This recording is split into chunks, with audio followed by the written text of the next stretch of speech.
The story of origination of tea is quite fascinating in itself. It all started some 2000 year before the common era.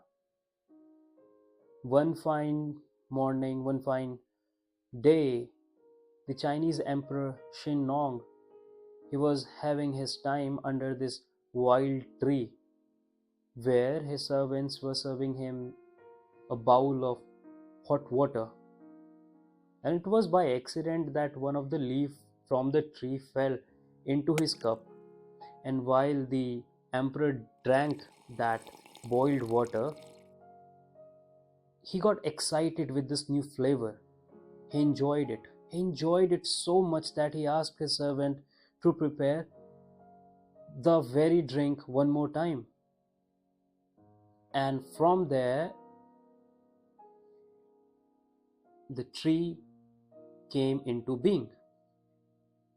And today, in 21st century, we are so much fascinated by this beautiful, delicious beverage. And especially, I'm talking as an Indian, that's one of my favorites.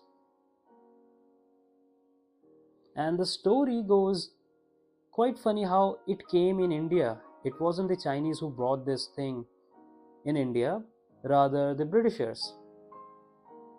By 19th century, Britishers were so much into this new drink called tea that they wanted to break the monopoly of China और खुद से उगाना चाहते थे, खुद cell करना चाहते थे. They wanted to churn the profit. And in 1830, they came up with a solid plan. They sent one of their Scottish botanist, Robert Fortune, to China in an undercover mission to get the technique of cultivation and few plants so that they could grow that in India, which went quite successful. After a few years, Robert came back to India with these new techniques, with these new plants, and Britishers, the East India Company, grew them in Assam and Darjeeling. And slowly, the tea that was supposed to be of Britishers became quite popular among the Indian royals as well.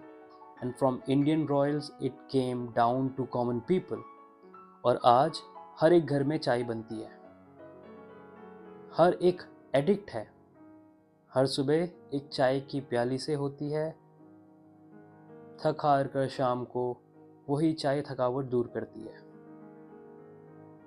अंग्रेज गए तो थे China अफीम बेचने, पर उन्हें वहां लत पड़ी चाय की.